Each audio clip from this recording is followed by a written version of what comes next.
Bonjour à tous. Aujourd'hui, nous allons plonger dans l'univers de Python pour apprendre à récupérer des données financières. Notre objectif principal sera de récupérer l'ensemble de données financières sur les actions de Tesla, que nous pourrons ensuite utiliser pour des analyses plus approfondies dans les prochaines vidéos de cette chaîne. Alors, je vais travailler avec l'Anaconda Navigator et utiliser Jupyter Notebook pour sa simplicité d'utilisation. J'utiliserai principalement ce Jupyter Notebook, qui offre un format de notebook assez agréable et un environnement simple pour construire, documenter et exécuter votre code Python. Vous pouvez cependant utiliser n'importe quelle IDE Python.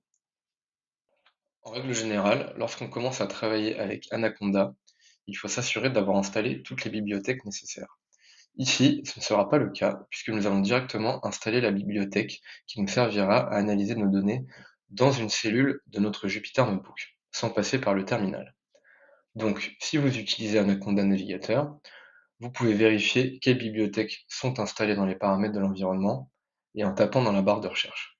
Sinon, installez les bibliothèques qu'il vous faut directement dans les paramètres de votre environnement. Une fois configuré, ouvrez Jupyter Notebook et créez un nouveau notebook Python 3. La première étape consiste à importer l'unique bibliothèque nécessaire pour ce travail. Nous commencerons donc par installer YFinance, c'est le nom de la bibliothèque, par le biais d'un pip install et importer celle-ci. Cette import initiale pose les bases des prochaines étapes de traitement des données. Une fois cette cellule écrite, je clique sur Exécuter et j'attends la fin du téléchargement.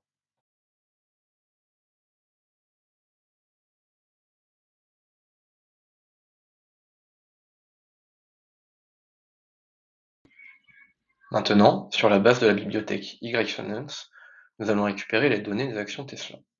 Nous stockerons ces données dans une variable nommée TSLA, représentant les actions de Tesla. À l'intérieur des parenthèses, nous définissons les actions qui nous intéressent, donc TSLA, pour orienter notre analyse sur cette entreprise. Pour récupérer les données d'autres actions, il suffit de changer le nom de l'action. Vous pouvez trouver le nom des actions sur Yahoo Finance ou sur d'autres sites de courtage. Ici, nous sourçons les données de Yahoo, donc en utilisant la bibliothèque YFinance, à partir de la date de début que l'on souhaite, en l'occurrence ici 2024-01-01. Puis, je fais un print de notre data frame. Avec quelques lignes de code, nous pouvons récupérer toutes les données des actions Tesla. Cela comprend donc des données importantes, telles que les prix d'échange les plus élevés et les prix les plus bas, les prix d'ouverture et de clôture, et par exemple le volume des échanges. Ces données récupérées peuvent maintenant être analysées plus en détail en utilisant du code Python.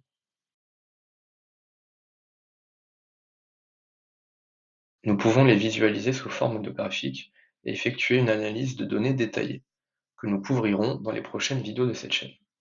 Si vous souhaitez en savoir plus sur le traitement et l'analyse de ces données, n'oubliez pas de liker et de vous abonner pour les prochaines vidéos.